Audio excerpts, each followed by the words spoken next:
छोटा सा hill station town था जिसका नाम था सीडर पॉइंट।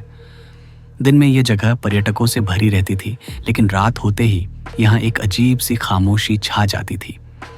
टाउन के किनारे पर एक पुराना पुस्तकालय था जिसे लोग साइलेंट आर्काइव कहते थे।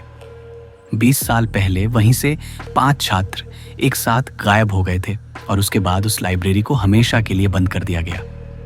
तब से यह जगह श्रापित मानी जाने लगी। कहानी शुरू होती है पत्रकार आर्यन से, जो डरावने और रहस्यमयी मामलों पर शो बनाता था।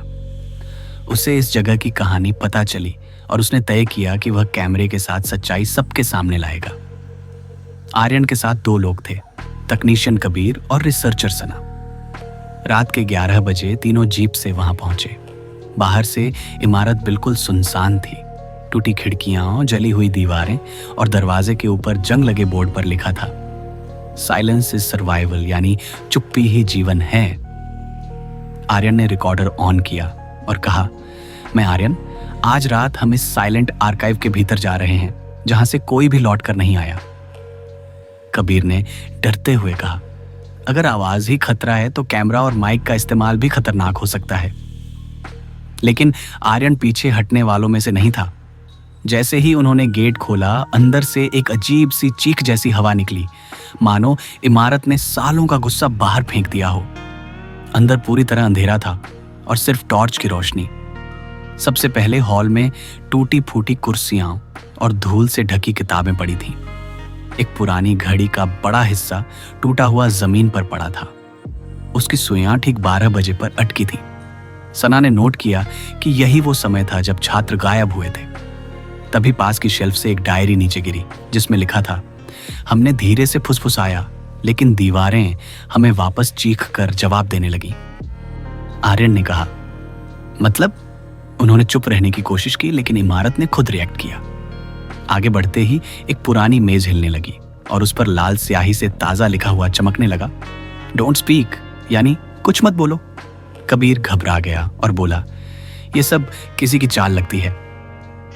उसकी आवाज कमरे में गूंज उठी और अचानक शेल्फ से ढेर सारी किताबें अपने आप गिरने लगी। सबको समझ आ गया कि यह जगह आवाज बर्दाश्त नहीं करती। तीनों चुपचाप आगे बढ़े। ऊपर के हाल में 50 से ज्यादा कुर्सियां लगी थीं। सब खाली थीं। बस एक कुर्सी पर एक नोटबुक खुली पड़ी थी। उसमें लिखा था रोल कॉल और नीचे उन 5 छात्रों के नाम थे। आर्यन ने आखिरी पन्ना पलटा तो वह खाली था, लेकिन धीरे धीरे उस पर नया नाम उभरने लगा, आर्यन मेहता।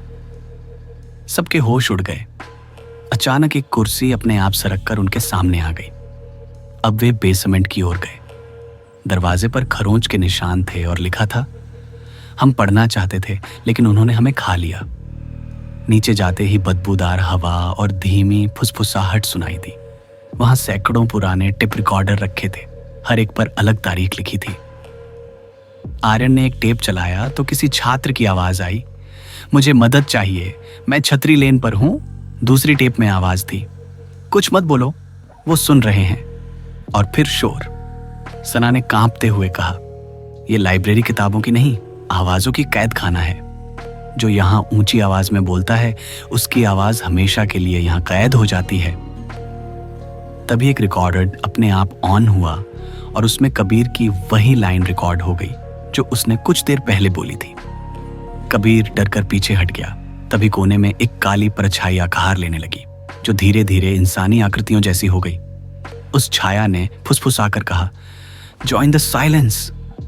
आर्यन ने इशारा किया, सब शांत रहे, लेकिन कबीर डरकर चीख पड़ा, मुझे बाहर जाना है। उसकी चीख गूंज बनकर दीवारों से टकराई और उसी पल काली परछाई उसके पास पहुंची। कबीर का शरीर जम गया, उसकी आवाज बंद हो गई और धीरे धीरे वह धुंधली होकर पास रखे एक टेप रिकॉर्डर के अंदर समा गया। शेल्फ पर एक नया टेप आ गया जिस पर लिखा था, कबीर, 11:48 रात का। अब सिर्फ आर्यन और सना बचे थे। दोनों रेंगते हुए एक सुरंग तक पहुंचे जो बेसमेंट से बाहर जाती थी। वहां एक लोहे का दरवाजा था जिस पर लिखा था, लास्ट विस्पर, यानी आखिरी फुसफुसाहट। अंदर एक कुर्सी और एक माइक्रोफोन रखा था। दीवार पर लिखा था, एक आवाज बाकियों को आज़ाद कर सकती है। आर्यन ने तय किया कि वह बलिदान देगा, उसने माइक्रोफोन में कहा, मैं आर्यन मेहता हूं। अगर कोई ये टेप पाए तो जान ले कि साइलेंट आर्काइव सच है। मैं अपनी आखिरी आवाज़ यहाँ छोड़ रहा हूं ताकि बाकी सब मुक्त हो सके। उसके बोलते ही माइक्रोफोन से चमक निकली। पुराने टेप टूटकर राख बन गए और सैकड़ों कैद आवाजें आजाद हो गईं। आर्यन ने सना को बाहर की ओर धक्का दिया और कहा, भागो।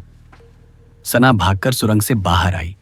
बाहर सुबह हो रही थी और लाइब्रेरी की खिड़कियों से तेज रोशनी निकल रही थी। लेकिन आर्यन कभी वापस नहीं आया। अगले दिन लोगों ने देखा कि लाइब्रेरी के गेट पर पुराना बोर्ड बदल चुका था। अब उस पर लिखा था, द लास्ट वॉइस आर्यन। सना ने कैमरे के सामने बैठकर रोते हुए कहा, उसने अपनी आवाज कुर्बान कर दी ताकि मैं सच दुनिया तक पहुंचा सकूं। अगर कभी आप किसी सुनसान जगह पर गूंजती हुई अनजान आवाजें सुने तो समझ लीजिए कि किसी की कहानी अधूरी है। कभी कभी चुप्पी ही बचाव होती है, लेकिन कई बार किसी एक बलिदान की आवाज़ ही सबको आज़ाद करती है।